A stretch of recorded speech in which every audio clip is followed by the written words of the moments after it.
Have you ever been cruising down the highway, feeling that perfect blend of control and comfort, perhaps smoothly navigating a sharp turn, and just for a second wondered what incredible engineering is happening beneath you to make all that possible? Oh, absolutely. It's so easy to take for granted, but there's an intricate, beautiful dance of mechanics and technology happening right under your feet. It truly is a marvel. We interact with these systems every single day without a second thought, yet they are absolutely foundational for our safety, a vehicle's performance, and, your overall driving experience. Right. Without them, driving would be chaotic, maybe even impossible. And that's exactly what we're taking a deep dive into today. We're plunging into the fascinating world of car suspension and steering. Our guide for this journey is a self-study resource for the ASE A4 certification. Now, this material is designed to help automotive professionals get certified, which means it's packed with precise, expert-level insights. Really detailed stuff. But it's not just for mechanics. It's for anyone who wants to truly understand how their vehicle works, what keeps it safe, and how it delivers that smooth, responsive driving performance we all appreciate. Indeed. Our mission in this deep dive is to unpack the intricate relationship between your steering wheel and the road, and how the suspension system keeps you comfortable and, critically, maintains constant contact with the driving surface. Keeping those tires planted. Exactly. We'll explore the why and how behind these systems, unearthing surprising facts and practical knowledge, from the basics of how you turn a corner to the cutting-edge electronic systems shaping modern vehicles. Sounds good. Get ready for some serious aha moments, because there's so much more to it than just turning a wheel. With that in mind, let's unpack this right from the start by looking at the very foundation of trust in the automotive service industry. ASE certification.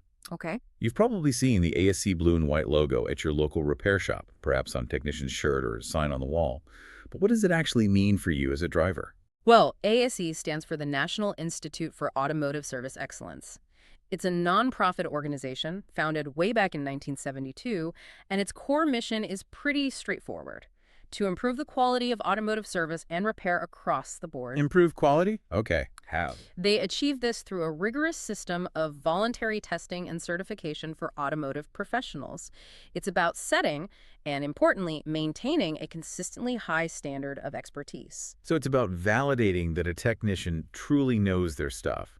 I understand it's a pretty widespread certification, too. It really is. There are over 300,000 ASE certified professionals across more than 30 different specialty areas, from brakes and engines to, well, like we're discussing today, suspension and steering. Wow, that many. Yeah. The reason this matters so much for you is that certification encourages deep knowledge, practical experience, and demonstrates a genuine commitment to quality.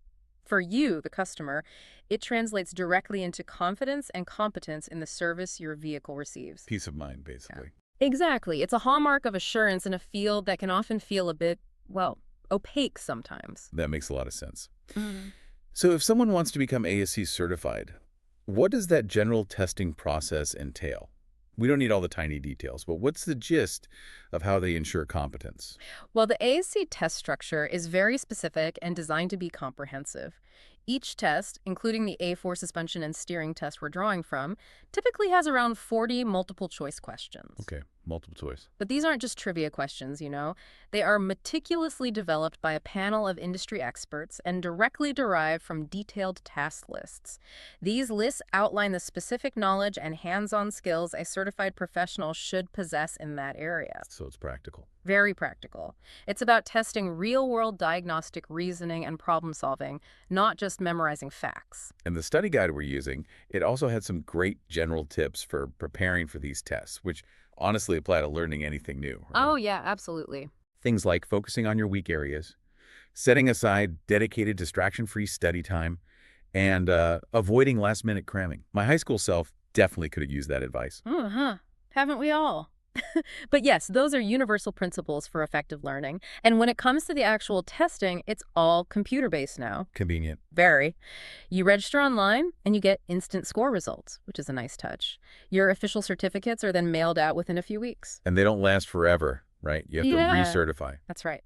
It's also important to know that these certifications aren't for life. They're valid for 5 years. This ensures professionals stay current with rapidly evolving automotive technology. It's a constant learning process. Which is huge in the car world these days.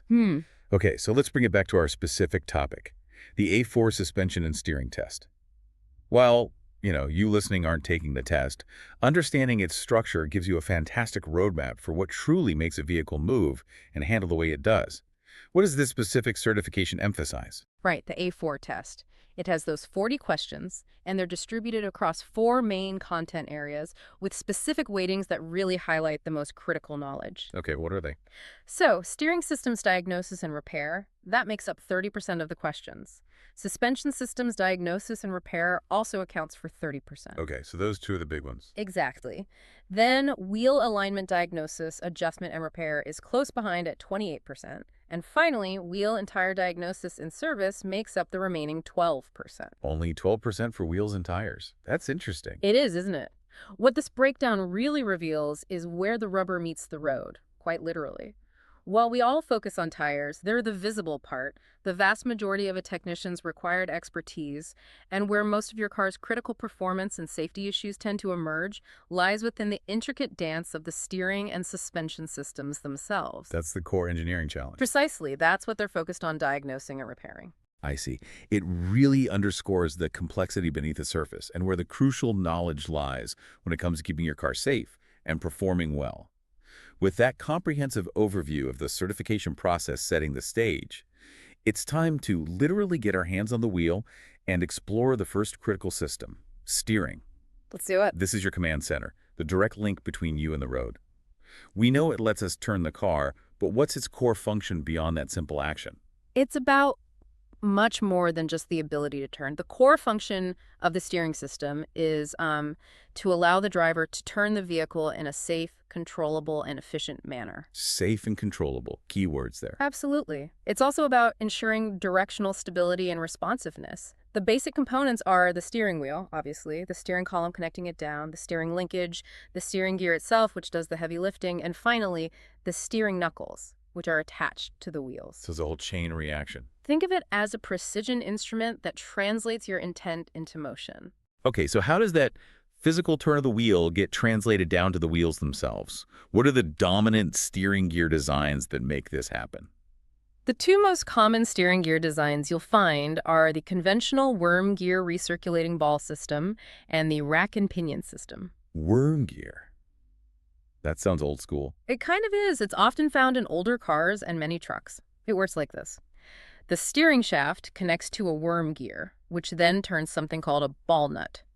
This ball nut moves a sector shaft, which in turn rotates a pitman arm, and that transfers the motion to the steering linkage. Wow, that's a lot of steps. It is. Now, if that sounds like a bit of a Rube Goldberg machine, you're not wrong. The key takeaway here is its mechanical robustness. It's strong, but also why it gives a less direct feel compared to something like the rack and pinion. Right, more linkages means less direct feedback. Generally, yes. It's a series of levers and gears translating force. And the rack and pinion, that's much more common in modern passenger cars, right? Yes, absolutely. It's become the standard for most cars and SUVs. In a rack and pinion system, a pinion gear on the end of the steering shaft directly engages with a rack, which is basically a toothed bar. Okay. This wrap is directly connected to the steering knuckles via tie rod ends.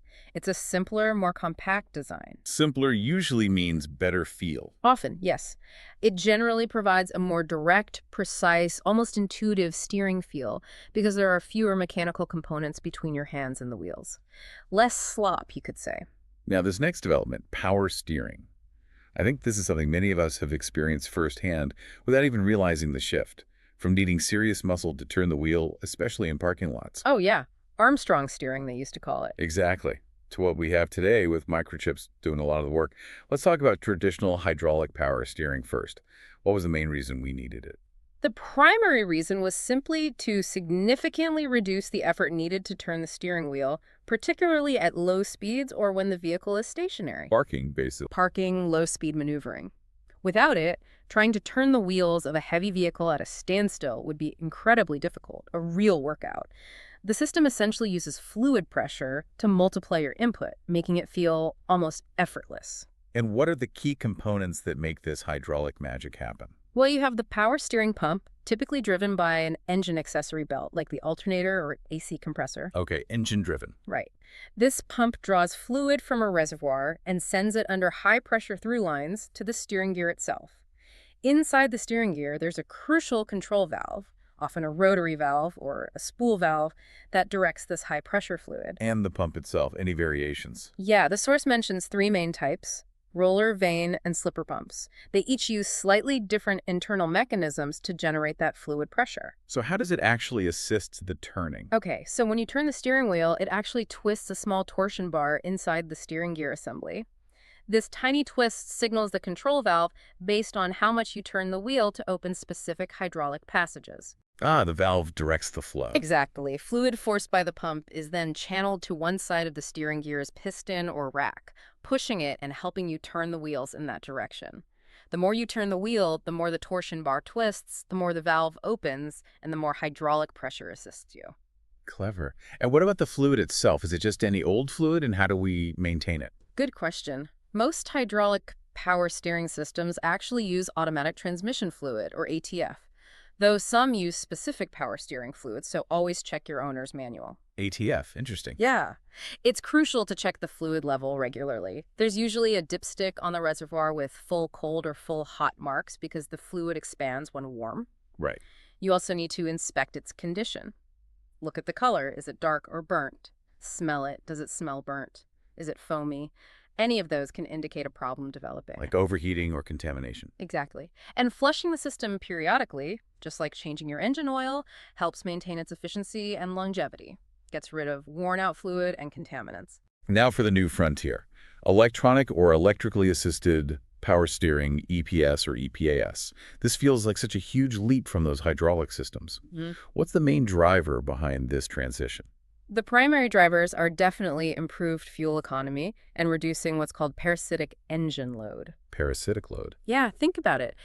That traditional hydraulic pump is always spinning, driven by the engine belt, even when you're driving straight down the highway and not needing any steering assist. That takes engine power. Constantly drawing power, even when not needed. Right.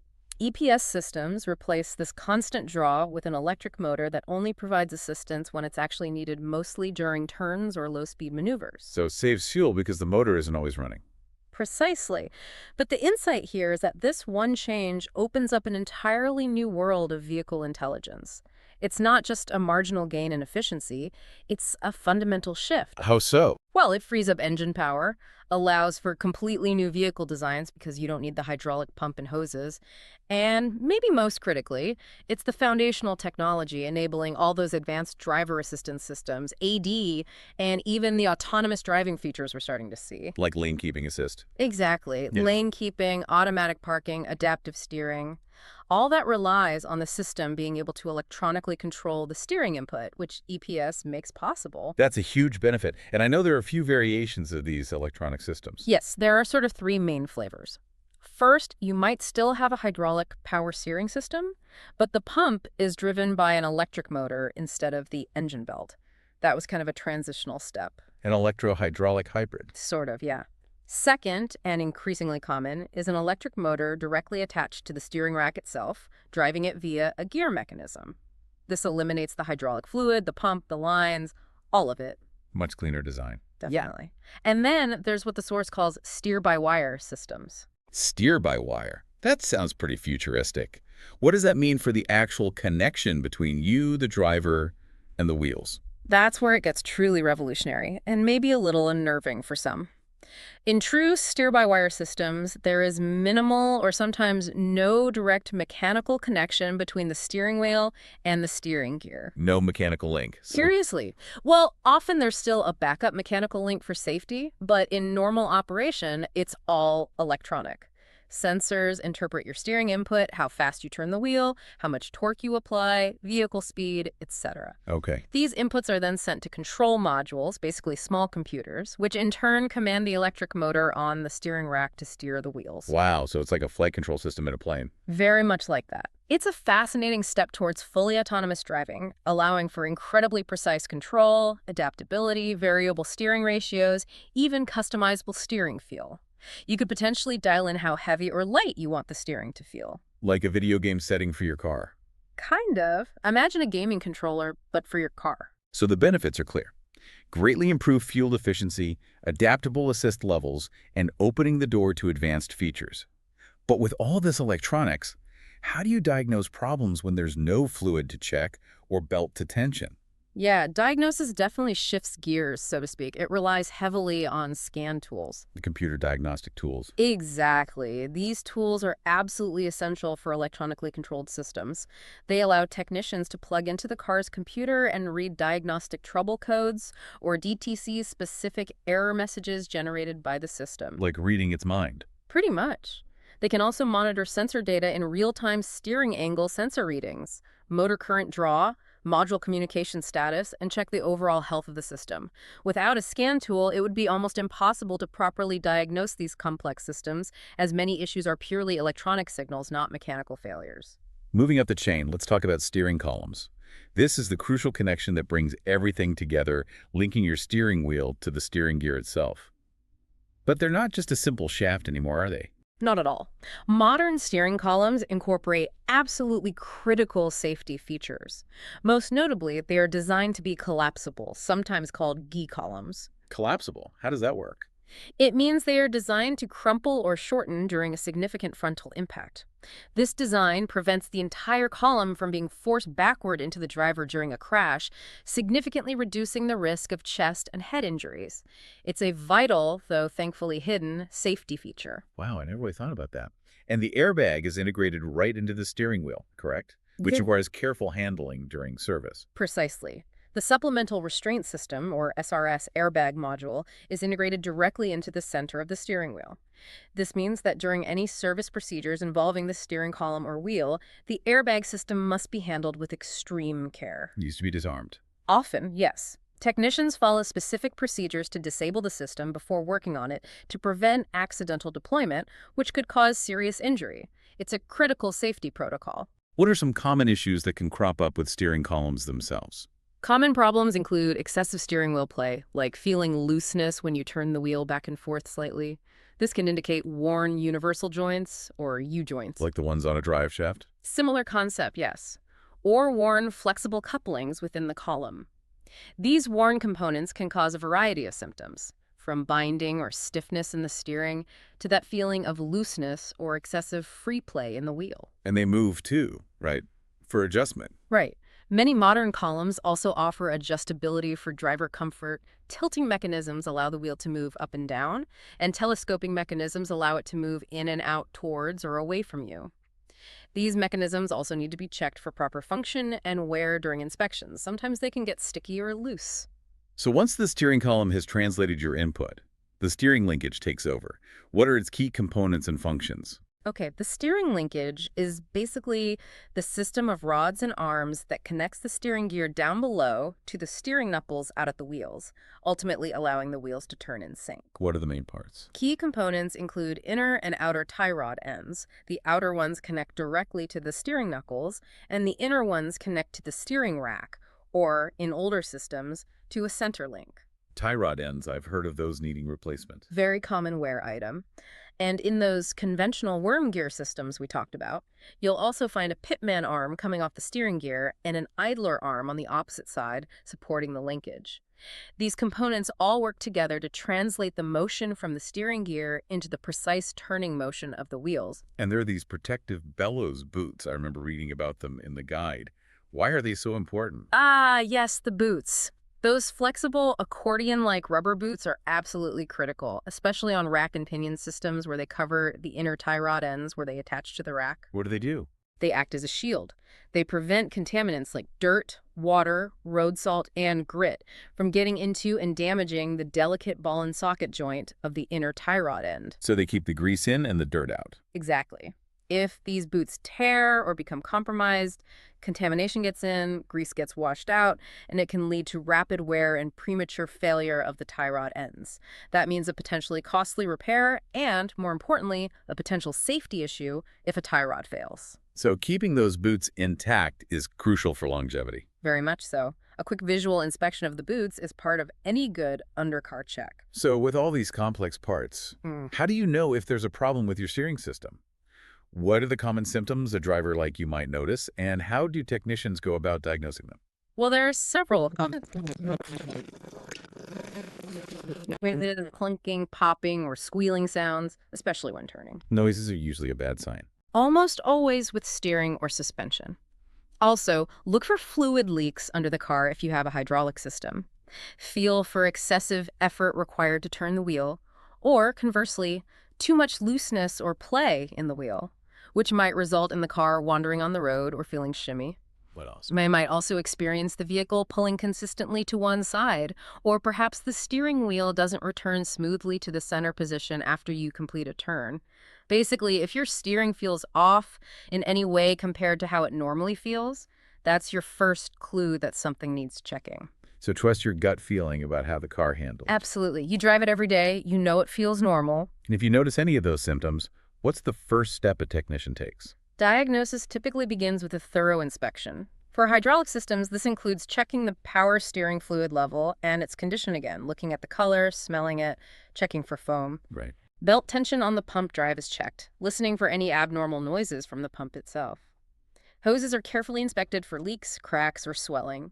Then, they'll physically check all the steering linkage components, ball joints, tie rod ends, bushings for any looseness or wear, often using pry bars to check for movement. Wiggling things around? Essentially, yes, checking for play that shouldn't be there. Any play in the steering column U-joints or couplings is also investigated. And for the electronic systems? For the electronic systems, like EPS, the scan tool becomes the primary diagnostic tool right after the visual check. It's indispensable for reading those DTCs, monitoring sensor readings in real time, like the steering angle sensor input versus the motor output, and assessing the overall communication and status of the control modules. This allows for precise identification of electronic faults that wouldn't be apparent through just a visual or physical inspection. Understanding these systems, even basically, means you'll be able to recognize those early warning signs if something feels off with your steering. Could save you from bigger headaches and potentially more expensive repairs down the road. Precisely. Early detection can make a significant difference in both cost and, more importantly, safety. Don't ignore strange steering behavior. Okay, let's transition from steering to its equally vital partner, the suspension system. While many might think of suspension as just about making the ride comfortable, its core function goes far beyond just smoothing out bumps, doesn't it? Much, much further. Yeah. While comfort is certainly a welcome benefit, the primary purpose of the suspension system is actually to keep the wheels in firm and consistent contact with the road surface. Tire contact is king. It really is. This is absolutely crucial for maintaining control, especially during braking, acceleration, and cornering. If your tires aren't gripping the road properly, none of those things work well. Makes sense. Suspension also absorbs the energy from road shocks, preventing those vibrations and impacts from transferring directly into the passenger cabin and shaking everything apart. And of course, it supports the entire weight of the vehicle, distributing it evenly to the tires. So without proper suspension, Handling would be utterly chaotic, unpredictable, and the ride incredibly harsh. You'd feel every single pebble and bump jarringly. You'd basically be bouncing down the road. So let's look at some common front suspension designs. The one I hear about most often is the McPherson strut. What defines that design? Why is it so common? The McPherson strut is incredibly prevalent in modern cars, especially front-wheel drive vehicles, largely due to its simplicity and efficient packaging. Its key characteristic is an integrated design. Integrated how? It combines the shock absorber and the coil spring into a single structural unit that's the strut itself. This strut assembly typically connects directly to the steering buckle at the bottom and bolts into the vehicle body structure, often at a reinforced strut tower at the top. So it's doing two jobs at once, spring and shock. And acting as a suspension locating member. Other common components you'll find with it are a lower control arm to locate the bottom of the knuckle, and usually a stabilizer bar. Its genius lies in its compact nature, which frees up a lot of space in the engine bay, a big plus for packaging modern engines and accessories. And what about the short long arm, or SLA, also known as a modified wishbone or double wishbone system? How does that differ? The SLA design is a bit more complex, but offers some performance advantages. Instead of a single strut, it uses two control arms, typically an upper arm and a lower arm, often shaped like a wishbone or an A. Two arms instead of one lower one plus the strut. Right. And with this setup, the coil spring and the shock absorber are usually mounted separately, not integrated into a single unit like the strut. The spring might sit on the lower control arm, and the shock might mount independently between the arm and the frame.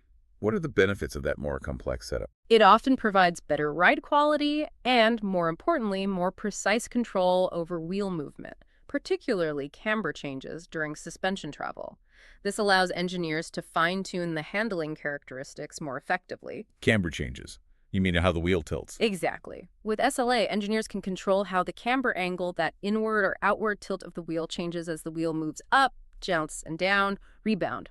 This helps keep the tire's contact patch flatter on the road during cornering and over bumps, which significantly improves grip and handling. So it's often found in performance-oriented vehicles. Yes, or vehicles where ride quality and handling precision are top priorities. It also often allows for a lower HUD line, which helps with aerodynamics because you don't have the tall strut tower of a McPherson setup. So different benefits for different applications. The source material also mentioned twin I-beam and torsion bar suspensions briefly. Are those still around? Twin I-beam is still used primarily on some Ford light trucks and 4WD vehicles. It's known for its ruggedness. It consists of two parallel I-beams, one for each front wheel, that pivot near the opposite side of the frame, connected by coil springs and either kingpins or ball joints. Very truck-specific design. Pretty much. Torsion bar suspensions, on the other hand, you don't see as much on new cars, but they were common on many older models, especially trucks and some Chrysler cars. Instead of coil springs, they use long, straight bars, usually running parallel to the frame. Bars instead of springs. Yeah, these bars are fixed at one end and attached to a suspension arm at the other. When the wheel hits a bump, the arm twists the bar along its length, and the bar's resistance to twisting provides the spring action. They are durable and allow for easy ride height adjustment. Interesting. And solid axles. Solid axle suspension is one of the oldest forms, where both wheels on an axle are connected by a single rigid housing. It's very strong and simple, great for carrying heavy loads. You mainly see it on the rear of most trucks and SUVs, and sometimes on the front of heavy-duty off-road vehicles. But for front suspension on cars, it's largely been replaced by independent systems like McPherson Strut or SLA for better ride and handling. Okay, now let's talk about shock absorbers, or struts if they're integrated. You said they dampen spring oscillations. They're the true unsung heroes of a comfortable and controlled ride, right? Absolutely. Their core purpose is to dampen or control the natural bouncing motion of the vehicle's springs. Think about it. When you hit a bump, the spring compresses and then rebounds. Without shock absorbers, it would just keep bouncing and bouncing. It's a pogo stick. Exactly, leading to a very unstable, uncontrolled, and uncomfortable ride. Shocks control both the compression stroke, called jounce, the upward movement of the wheel, and the extension stroke, called rebound, the downward movement. How do they do that? They worked by forcing hydraulic fluid through small orifices or valves inside the shock body. This resistance converts the kinetic energy of the spring's oscillation into heat energy, which is then dissipated into the air. They effectively calm down the springs very quickly. And are there different types of shocks based on how they control that fluid? Yes, the source mentions piston orifice types, where the size of the orifice controls the damping. These can be fixed orifices or variable ones that change based on suspension movement speed. And then there are gas-filled shocks. Gas-filled, like nitrogen. Usually nitrogen gas, yes. Mm-hmm. This gas is pressurized in a separate chamber within the shock. Its main purpose is to prevent the hydraulic fluid inside from foaming or aerating, especially during heavy use or aggressive driving. Foaming reduces the shock's ability to dampen effectively, so gas shocks tend to provide more consistent performance. How do you know if your shocks or struts are worn out? What are the telltale signs for a driver? There's several pretty obvious signs. Excessive bouncing after hitting a bump is the classic one if your car feels like it's wallowing or floating down the road, or continues to bounce more than once or twice after hitting a dip. Like a boat on choppy water. Perfect analogy. That's a classic sign of worn shocks. You'll also likely notice significant body roll or leaning during turns, excessive nosedive when you brake hard, or the rear end squatting too much during acceleration. Handling gets sloppy. Very sloppy. You might also hear clunking or knocking noises coming from the suspension area, especially over bumps. And visually, you might see fluid leaking from the shock body itself. And that push test. Ah, yes, the simple bounce test. You can push down firmly on one corner of the car at the bumper and let go quickly. If the car bounces up and down more than maybe twice before settling, your shocks or struts on that corner are likely getting weak. It's not definitive, but it's a good rough indicator. Speaking of ride quality, what about advanced suspension systems? The ones that are truly smart and adapt to driving conditions in real time. Ah, now we're getting into the really sophisticated stuff. Electronically controlled suspensions, often referred to as active or adaptive systems, use an array of sensors monitoring things like vehicle speed, steering angle, body movement, wheel position, and feed that data into a dedicated computer control module. A suspension brain. Pretty much. This module then analyzes the data and sends signals to actuators within the suspension components to adjust things like ride height, spring stiffness, or most commonly, the damping characteristics of the shock absorbers. And this can happen incredibly fast, hundreds, even thousands of times per second. Wow. Could you give us some examples of how these work? What kind of technologies are we talking about? Certainly, one common type is air suspension. Instead of conventional coil springs, it uses rubber air bags or air springs at each corner. An onboard air compressor and control system can inflate or deflate these bags to adjust the vehicle's ride height, maybe lowering it for better aerodynamics at high speed, raising it for more ground clearance off-road, or just keeping it level when carrying a heavy load. So it actively manages the height. Yes. Then there are adaptive dampers or electronically controlled shock absorbers. Some use solenoid valves inside the shock to change the orifices the fluid flows through, making the damping firmer or softer on command. And the really fancy ones? The really advanced ones, like electromagnetic or magnetorheological shocks, are fascinating. These use a special hydraulic fluid filled with tiny magnetic particles. Magnetic fluid. Yeah. When an electric current is passed through coils surrounding the fluid passages, it creates a magnetic field that causes the particles to align, effectively thickening the fluid almost instantly. By varying the current, the system can change the damping resistance from very soft to very firm in milliseconds. That's incredible. Instant adjustment. It allows for incredibly rapid and precise adjustments to damping characteristics, giving you a custom-tuned ride for literally every millisecond of your journey, adapting instantly to bumps, cornering forces, braking, everything. The benefits here sound incredibly significant. Comfort and handling on demand. They absolutely are. These systems offer the potential for greatly improved handling dynamics when you want performance, but also superior ride comfort when you're just cruising. They allow the vehicle to adapt instantly to different driving conditions, road surfaces, and driver inputs. They truly bridge the gap between a comfortable ride and sporty handling, which used to be a major compromise in suspension design. So we've covered the major designs and the shocks. Let's zoom in on some of the individual critical suspension components that hold everything together. First up, ball joints. What role do they play? They sound important. They are incredibly important. Ball joints are essentially pivotal connections, usually found where the control arms connect to the steering knuckle or spindle. Think of them like the shoulder and hip joints of your car's suspension. Allowing movement in multiple directions. Exactly. They allow the necessary vertical movement for the suspension to travel up and down over bumps, and they allow the horizontal pivoting movement required for steering. They bear a significant amount of load. Many ball joints even have built-in wear indicators, often a small grease-fitting nipple that recedes into the housing as the joint wears, giving you a visual cue that it's nearing the end of its service life. Handy. Then there are the control arms and their bushings. What do they do? Control arms are the links that connect the steering knuckle assembly to the vehicle's frame or subframe. They physically locate the wheel assembly and control its movement. The bushings are found at the pivot points where the control arms attach to the frame. What are the bushings made of? Typically, they're made of rubber or sometimes a firmer material like polyurethane. These bushings are vital. They absorb road shock, isolate noise, and dampen vibration from the road before it reaches the vehicle cabin, contributing significantly to ride comfort. But they also allow the control arm to pivot smoothly. And when they wear out, Worn bushings are a very common source of clunking or rattling noises, poor handling, vague steering feel, and even alignment issues because they allow unwanted movement in the suspension geometry. what about kingpins? Are those still common? You mentioned them with twin I-beam. Kingpins are mostly found in older solid axle designs, particularly on some heavy-duty trucks and older vehicles. They basically serve as the pivot pin connecting the solid axle beam to the steering knuckle, allowing the wheels to steer. Think of it like a big hinge pin. So mostly replaced by ball joints now. In most modern independent suspension systems on cars and light trucks, yes, ball joints have largely replaced kingpins.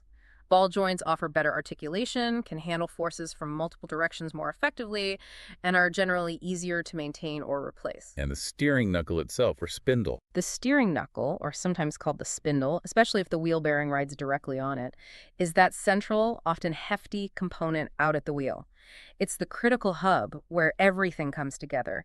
The wheel bearing and hub assembly attached to it, the brake caliper bolts onto it, the control arms connect to it, and the steering linkage, the tie rod end, attaches to it to allow steering. The connection point for everything. Pretty much, it's the part that holds the wheel on and allows it to both rotate and steer.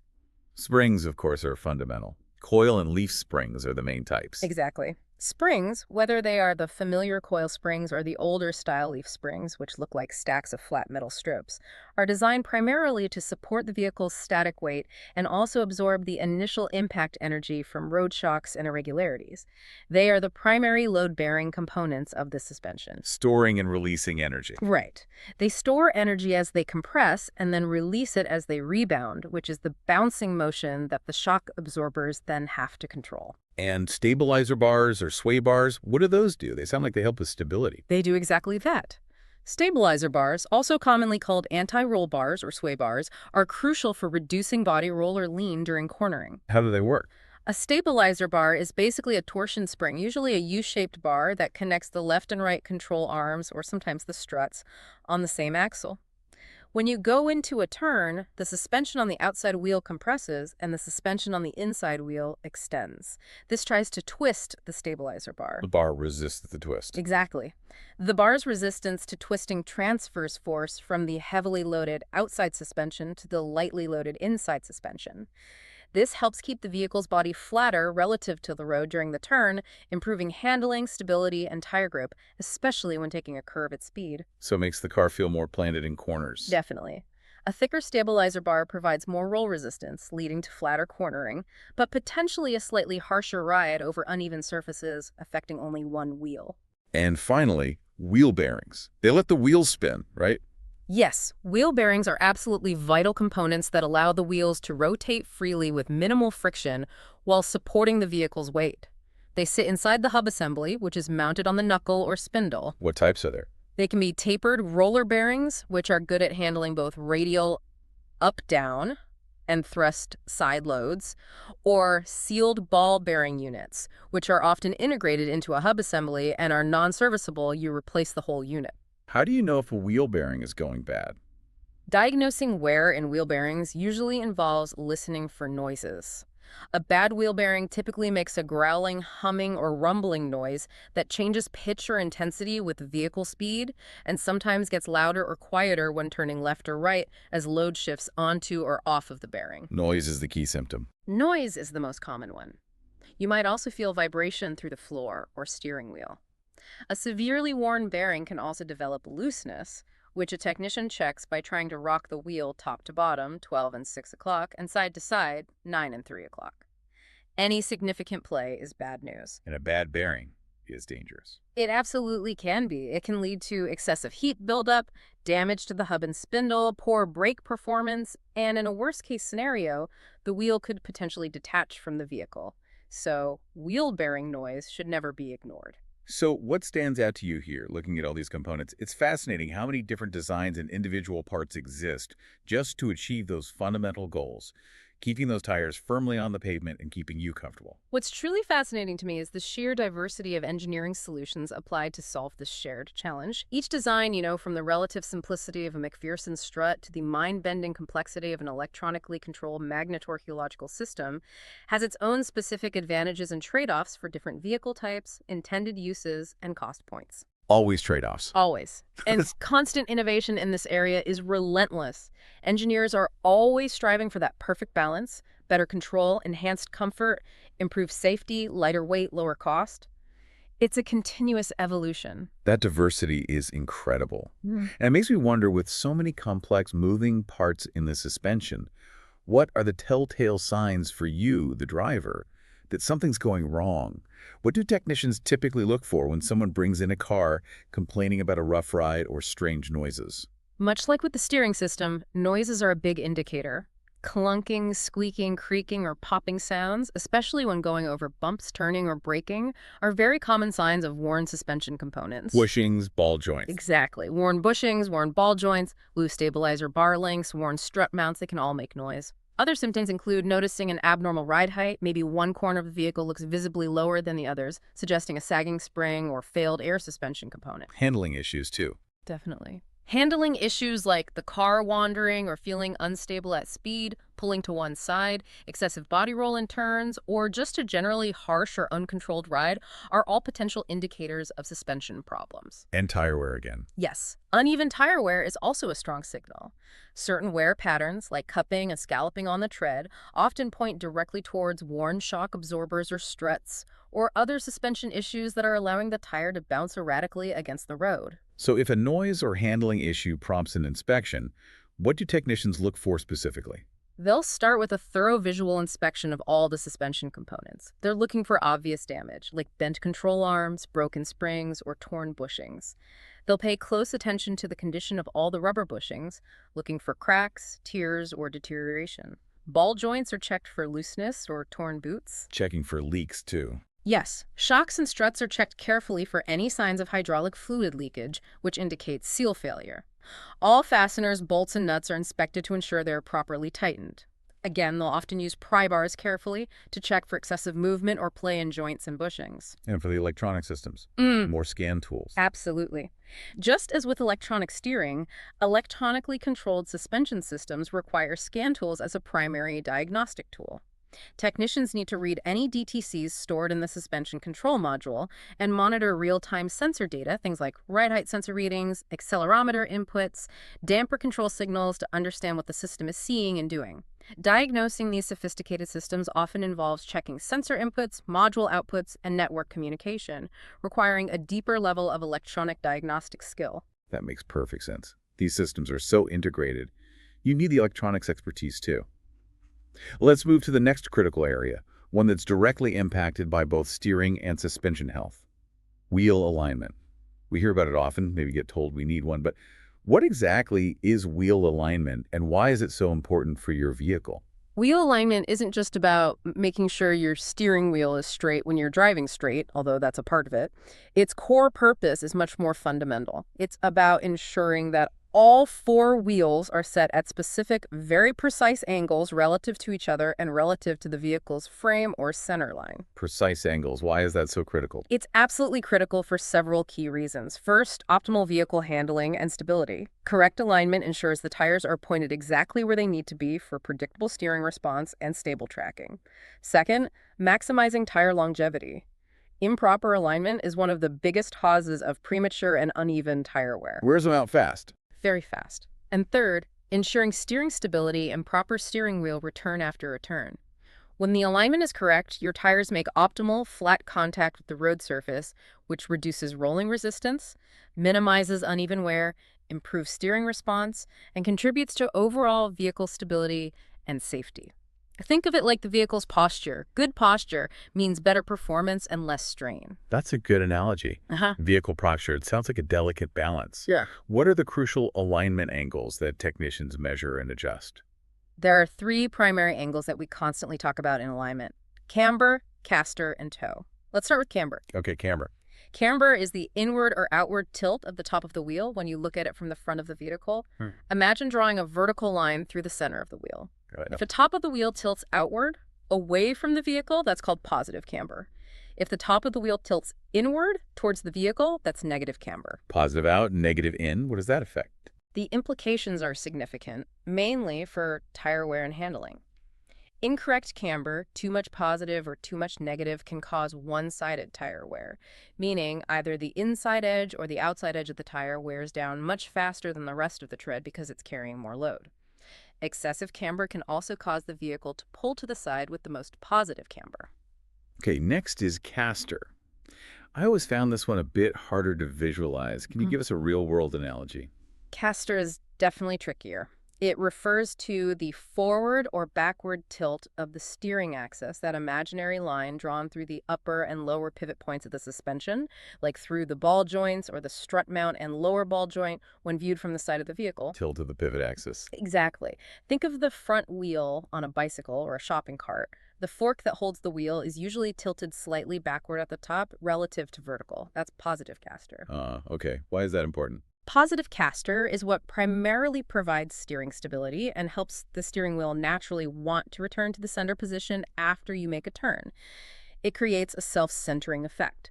Without enough positive caster, or if it were tilted forward, negative caster, which is very rare on modern cars, your car would feel incredibly unstable, especially at higher speeds.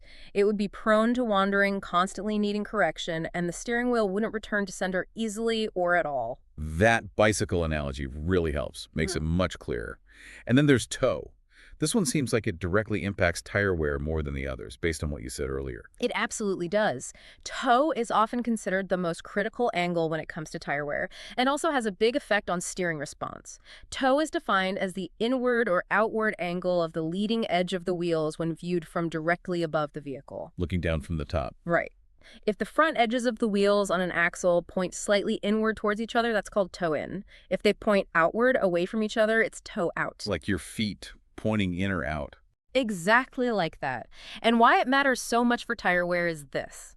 If the toe is incorrect, the tires aren't rolling straight ahead. They are constantly being forced to scrub or drag sideways across the road surface as you drive, even when going straight. Constant scrubbing. Yes, and this scrubbing action causes very rapid, characteristic feather-edged tire wear across the tread. Even a small amount of incorrect toe can chew up a set of tires surprisingly quickly. It also affects steering feel toe-in, generally increases stability, while toe-out tends to make steering quicker to respond, but potentially more twitchy. So these three, camber, caster, toe, are the big ones. But the source material also mentions steering axis inclination, or SAI, and included angle.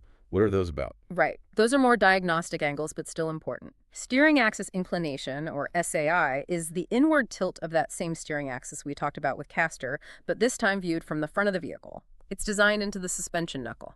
Why have that inward tilt? SAI works together with camber to help reduce steering effort, improve stability, and also contributes significantly to that steering wheel return to center effect after a turn. It helps minimize scrub radius, which affects steering feel and kickback. And included angle. Included angle is simply the sum of the SSI angle and the camber angle on one wheel. It's primarily used as a diagnostic tool by technicians.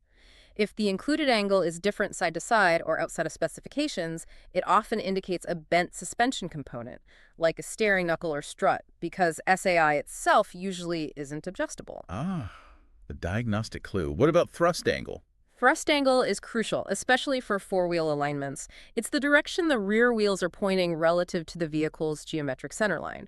Ideally, it should be 0, meaning the rear axle is perfectly square to the vehicle. What if it's not 0? If the thrust angle is off, it means the rear wheels are trying to steer the car slightly, even when the front wheels are pointed straight ahead. This can cause the vehicle to pull to one side, require the driver to hold the steering wheel slightly off-center to go straight, and can lead to that dog tracking effect where the rear of the car seems to be offset from the front, almost like a crab walking sideways. It also affects tire wear. And lastly, setback and frame angle. Setback refers to whether one wheel on an axle is positioned slightly ahead of or behind the other wheel relative to the vehicle's wheelbase. Frame angle relates to the vehicle's frame itself being square. These are usually checked after collision repairs to ensure the underlying structure is correct before attempting an alignment. So how do technicians actually diagnose and adjust all these complex interrelated angles? It sounds like you need special equipment. You absolutely do. Diagnosis always begins with a thorough pre-alignment inspection. This includes checking tire pressures and looking closely at the tires for any unusual wear patterns that might give clues. They check the vehicle's ride height to make sure it's within spec, as ride height affects alignment angles. And crucially, they inspect all the suspension and steering components, ball joints, bushings, tie rods, control arms for any looseness, binding, or damage. There's no point aligning a car with worn parts. Fix the foundation first. Exactly. After this preliminary check confirms everything is sound, the vehicle is put on an alignment rack equipped with precision measuring heads or targets attached to each wheel. These communicate, usually via lasers or cameras, with a central computer console. The alignment machine. Right. This machine measures all the angles we just discussed, camber, caster, toe, SAI, thrust angle, with incredible accuracy, often down to fractions of a degree, and compares them to the vehicle manufacturer's specifications stored in its database. And the adjustment process. Is it straightforward once you have the readings? The adjustment methods really vary a lot depending on the vehicle's design and the specific angle being corrected. For toe, it's usually adjusted by lengthening or shortening the tie rod ends using threaded sleeves or adjusters. Okay, that sounds relatively simple. It often is. Camber and caster, however, can be more complex. Hmm. On some vehicles, especially those with SLA suspensions, adjustments might involve using eccentric bolts or cams at the control arm pivot points. Turning these eccentrics shifts the position of the control arm, changing the angles. Eccentrics, offset bolts. Yeah, bolts with offset washers or centers. On other vehicles, particularly McPherson strut designs, camber might be adjusted by slightly moving the position where the strut bolts to the knuckle, sometimes requiring special bolts or slotting the holes. Sometimes, shim's thin metal plates need to be added or removed between mounting points to change angles. Shims, okay. Caster is often adjusted similarly, sometimes using the same eccentrics as camber, or by moving control arm pivot points with shims. On some vehicles, certain angles, especially caster or camber on basic strut suspensions, might not be directly adjustable from the factory. What do you do then? If those non-adjustable angles are out of spec, it usually indicates a worn or bent part, like a control arm, strut, or knuckle that needs to be replaced to restore the correct geometry. Sometimes aftermarket kits with adjustable components are available to allow adjustments where factory ones don't exist. And rear wheel alignment adjustments, when possible, often involve similar methods with eccentrics or shims on the rear suspension arms. It sounds like it really depends on the car's design. Very much so. That's why the technician needs access to the specific procedures and specifications for the exact vehicle they're working on. If we connect this all back to the bigger picture for you, the listener, getting a proper wheel alignment isn't just about making your car drive straight, is it? It's fundamentally about safety, extending the life of your expensive tires, and even maximizing fuel efficiency by reducing rolling resistance. All that from seemingly minor adjustments to angles you can barely even see. It absolutely is. It's one of the most cost-effective maintenance procedures you can do in terms of the potential savings on tires and fuel, not to mention the improvement in driving safety and pleasure. Many drivers underestimate the profound impact of proper alignment on their vehicle's overall performance and how it interacts with the road. It's truly foundational. And that leads us perfectly into our final major deep dive area, wheels and tires themselves. This is where the rubber literally meets the road, the vehicle's direct connection point.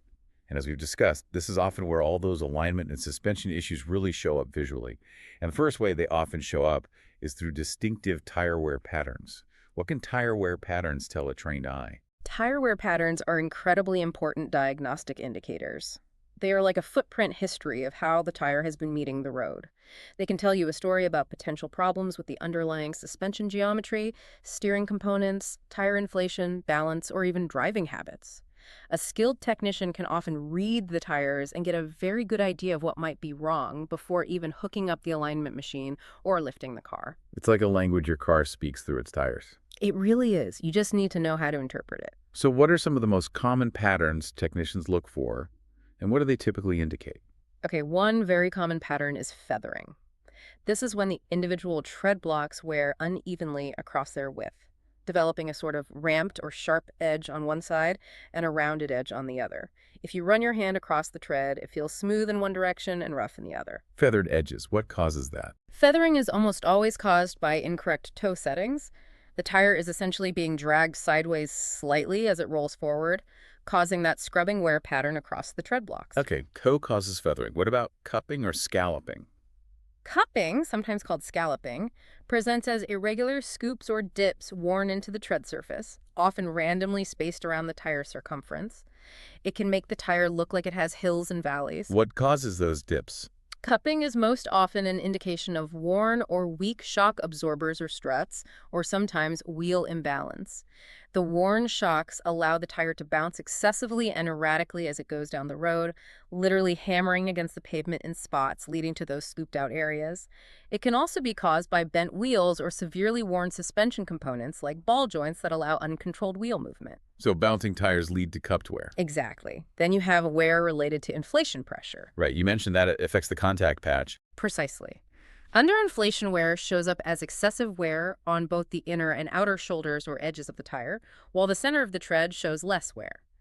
This happens because the underinflated tire sags in the middle, causing the edges to carry most of the load and do most of the work. Worn on both edges equals too little air. Correct. Conversely, overinflation wear is the opposite. You'll see excessive wear right down the center of the tread, while the shoulders show much less wear. The overinflated tire bulges outward in the middle, lifting the shoulders off the road and concentrating all the load and wear on the center rib. Worn in the center, too much air. You got it. Lastly, you might see wear related to imbalance. A statically imbalanced tire, one that's heavy in one spot, can cause repeated heavy impacts on the road as it rotates, potentially leading to localized flat spots or uneven wear patches. Dynamic imbalance can contribute to uneven wear patterns as well due to the wobble it induces. So reading these patterns is key. And it underlines why regular tire inspection and maintaining proper inflation are clearly essential, doesn't it? Absolutely fundamental.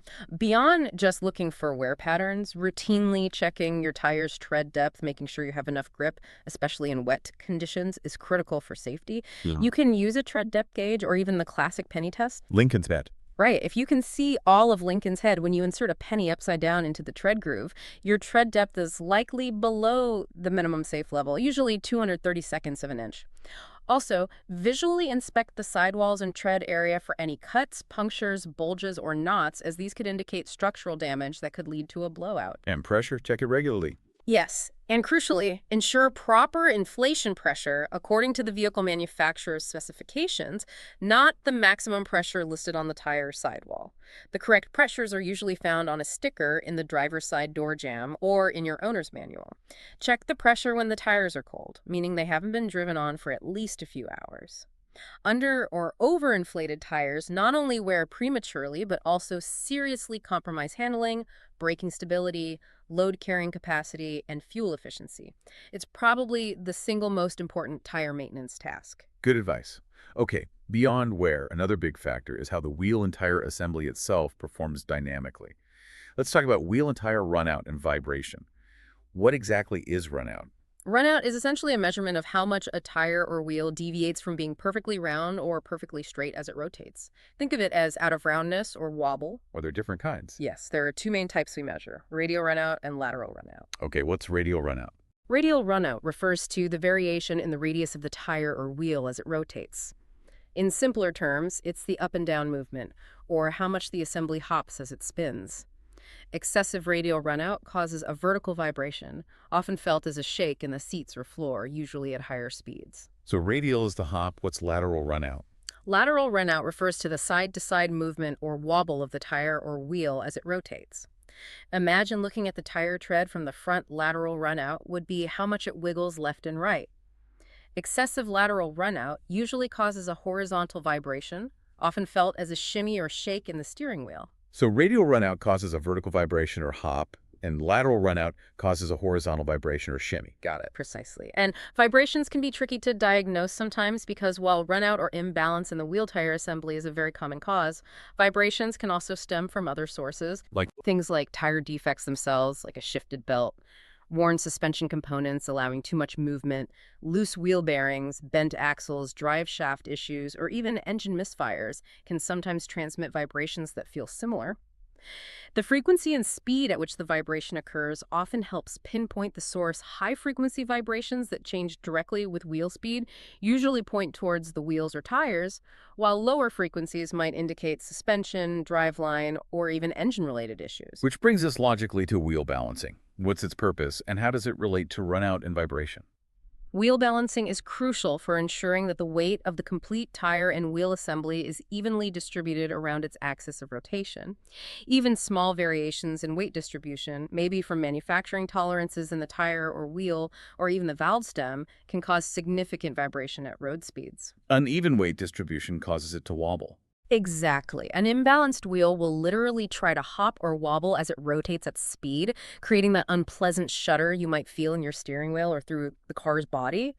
Balancing counteracts these weight imbalances. There are different types of balancing, static and dynamic. Yes. Static balancing addresses the up and down imbalance, the tendency to hop. It basically finds the heavy spot on the assembly and adds a counterweight directly opposite 180 degrees to it on the wheel rim. Think of balancing a bicycle wheel just by spinning it vertically. Okay, just up and down. Right. Dynamic balancing, however, is more comprehensive and is what's done on modern computerized balancers. It corrects both the up and down static imbalance and any side-to-side wobble, couple imbalance. How does it do both? A dynamic balancing machine spins the wheel assembly at high speed and uses sensors to measure both the amount and the location of the imbalance forces in two different planes, typically near the inner and outer rim flanges. The machine then tells the technician exactly how much way is needed and precisely where on both the inside and outside of the rim to place it to counteract both types of imbalance simultaneously. So it gives a much smoother result. Much smoother, especially at higher speeds. The weights used can be either the traditional clip-on style that attach to the rim flange, or increasingly common, especially on alloy wheels, are adhesive stick-on weights that are applied to the inner barrel of the wheel for a cleaner look. To maximize tire life, besides inflation and alignment, rotation is key, right? Why is that so important? Correct. Tire rotation is highly recommended to promote even tire wear across all the tires on the vehicle, which significantly extends the overall useful life of the entire set. Why do they wear unevenly if not rotated? Because different wheel positions on a vehicle experience different loads, stresses, and wear patterns. For example, the front tires on a front-wheel drive car handle steering forces and most of the braking load, plus drive forces, so they tend to wear faster than the rear tires. Rear tires on a rear-wheel drive car handle drive forces. Even side-to-side wear can differ based on driving habits and road crowning. So rotating them spreads the wear around. Exactly. But moving the tires to different positions on the vehicle at regular intervals, typically every 5,000 to 7,500 miles, or, as recommended by the vehicle manufacturer, you allow them all to wear down at a more consistent rate. This maximizes the mileage you get from the set and keeps the handling balanced. There are specific rotation patterns recommended depending on the vehicle type, FWD, RWD, AWD, 4WD, and whether the tires are directional or non-directional. The source guide showed a common cross-rotation pattern. And finally, a modern safety net that's now standard in virtually all new cars. Tire pressure monitoring systems, or TPMS, tell us about those. Right, TPMS became mandatory on all new passenger vehicles sold in the U.S., starting with the 2008 model year, although many vehicles had it earlier. Its primary function is safety. To alert the driver, usually via a warning light on the instrument panel, when one or more tires become significantly underinflated. Why is underinflation so dangerous? A significantly underinflated tire is much more prone to overheating, especially at highway speeds, which can lead to tread separation or a sudden blowout, potentially causing a loss of vehicle control. Underinflation also negatively impacts handling, braking distance, and fuel economy, and causes premature tire wear, as we discussed. TPMS provides an early warning before the pressure drops to a critically dangerous level. It's a vital safety feature that most drivers now rely on. And there are two main types of TPMS, right? Direct and indirect. Yes, that's correct. Direct TPMS uses individual battery-powered sensors mounted inside each wheel, often attached to the valve stem or banded to the wheelbarrow. A sensor in each wheel. Right. These sensors directly measure the actual tire pressure and often temperature inside each tire and transmit that data wirelessly, usually via radio frequency, to a central control module in the vehicle. This module interprets the data and triggers a warning light if a pressure drops below a predetermined threshold. Direct systems are generally more accurate and can usually identify exactly which tire is low. Okay, that's direct. What about indirect? Indirect TPMS works differently and is generally less precise. It doesn't use dedicated pressure sensors inside the wheels. Instead, it leverages the existing anti-lock brake system, or ABS wheel speed sensors. Using the ABS sensors, how? The principle is that an underinflated tire has a slightly smaller rolling circumference or diameter than a properly inflated tire. This means it has to rotate slightly faster to cover the same distance as the other tires. The indirect TPMS monitors the rotational speeds of all four wheels via the ABS sensors. If it detects that one wheel is consistently spinning faster than the others, it infers that this tire is likely underinflated and triggers the warning light. So if you have indirect TPMS, it's basically inferring low pressure based on wheel speed difference, not directly measuring the pressure itself. Exactly, it's an inference. Because of this, indirect systems are generally slower to detect low pressure, might not detect it if all four tires lose pressure slowly and evenly, and usually can't tell you which specific tire is low. They also often need to be recalibrated or reset by the driver after adjusting tire pressures or rotating tires. So different approaches, but both aim to warn you.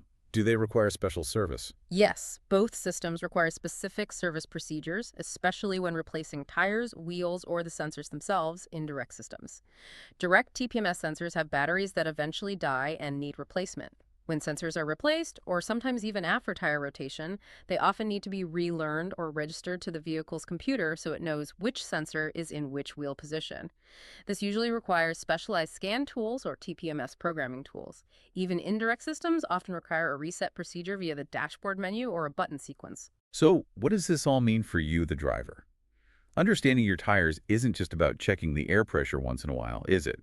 It's really about interpreting the signals your car is constantly sending you about its overall health, from how smoothly it rolls down the road, to how confidently it handles a curve, to the story told by the wear on the tread. It absolutely is. Being able to recognize these signals, the feel of the steering, the sounds of the suspension, the look of the tires, empowers you to make informed decisions about your vehicle's maintenance and safety. It helps you catch small problems before they become big, expensive, or dangerous ones, keeping you confidently and safely on the road. Your car is always talking to you. You just have to learn its language. This whole deep dive, pulling together steering, suspension, alignment, wheels, and tires, really brings us to a bigger picture, doesn't it? It's crystal clear that these aren't just isolated systems operating independently. They're a tightly integrated symphony of interconnected parts. Precisely. You absolutely cannot think of them in isolation. They are intricately linked. And a problem or change in one area will inevitably affect the others, sometimes in subtle ways, sometimes dramatically. Can you give an example of that interconnectedness? Sure. Think about a worn ball joint in the suspension system. That looseness allows unwanted wheel movement, which can directly lead to looseness or vagueness felt in the steering. That same unwanted movement changes the wheel's alignment angles, particularly camber and toe, causing rapid and uneven tire wear. And that incorrect alignment then further stresses other steering and suspension components. It's a chain reaction. Everything works together, or potentially fails together, in this really delicate balance. Exactly. You have to look at the whole system holistically when diagnosing problems. You can't just fix the symptom. You have to find the root cause, which might be in a seemingly unrelated part of that interconnected system. And that interconnectedness, that need for everything to work perfectly together, really underlines the importance of using quality replacement parts, doesn't it? I was struck by some of the advertising messages mentioned in the ASE source material, like Motorcraft's parts anxiety, just stop, and Standard Blue Streaks, what's in your box? Those messages really drive home a critical point, especially with how complex vehicles are today. Motorcraft, being Ford's parts brand, emphasizes that their parts are premium replacement parts designed, engineered, and recommended specifically for Ford vehicles, focusing on performance and long life reliability. They mention having over 20,000 active parts tested for strength and durability. Engineered for the specific vehicle. Right. Similarly, Standard and Blue Streak, known for their engine management and electronic components, highlight their commitment to advanced research, precision manufacturing, and detailed lab testing and validation. They stress that their parts are designed to perform correctly under all conditions and integrate seamlessly with the complex electronic systems found in modern vehicles. So for you, the listener, what this really underlines is the tangible value of using components that are specifically designed, rigorously tested, and manufactured to meet or exceed the original specifications for your particular vehicle. It's not just about a brand name stamped on a box. It's about the engineering, the material science, the research, and the extensive testing that goes into ensuring reliable, predictable, long-lasting performance, and ultimately your safety. Absolutely. It's often the difference between a repair that lasts and performs correctly and one that fails prematurely or doesn't quite restore the vehicle's original handling and feel. Substituting cheaper, untested, or poorly manufactured parts might save you a little money up front, but it can seriously compromise the very intricate balance that keeps these critical steering and suspension systems working effectively and safely over tens of thousands of miles. It can be false economy. And this emphasis on quality and precise engineering ties back perfectly to where we started this whole deep dive, the value of the AC's certified professional. Right back to the beginning. The kind of detailed, system-level knowledge required to achieve ASE certification, the depth of understanding we've hopefully hinted at throughout this discussion, truly ensures that technicians can accurately diagnose these complex, interconnected issues. They understand why things fail, not just what failed. And they can perform the repairs effectively, using the right parts and procedures. Exactly. When you take your vehicle to an AA-certified professional for steering or suspension work, you can feel confident that they possess the deep, validated knowledge and skills to handle everything from diagnosing a subtle tire wear pattern caused by a hidden alignment issue to correctly installing and calibrating components for an advanced electronic suspension or steer-by-wire system. It's a recognized mark of true expertise in a field that demands it, and that brings genuine peace of mind for you as a vehicle owner. We've truly unpacked a lot today. How your car turns, how it absorbs those bumps and keeps you comfortable, how it stays aligned to track straight and save your tires, and how it ultimately connects to the road. From the fundamental mechanics of a simple hydraulic pump or leaf spring, to the sophisticated real-time adjustments of electromagnetic shocks and electronic steering assist, hopefully, you now have a much clearer picture of the incredible engineering that keeps you safe, comfortable, and in control on every single journey you take. It really is remarkable engineering, often hidden from view but working constantly on your behalf. And it's a journey of technology that's constantly evolving, with new materials, designs, and electronic integrations emerging all the time. Which leads me to this final thought, something for you to ponder. As vehicles continue this rapid evolution, incorporating more and more sophisticated electronic controls, by-wire systems moving further and further away from purely direct mechanical linkages between the driver and the wheels. This raises a really important question for all of us who drive or work on cars. How might this fundamental shift towards electronically mediated control change our relationship with our cars?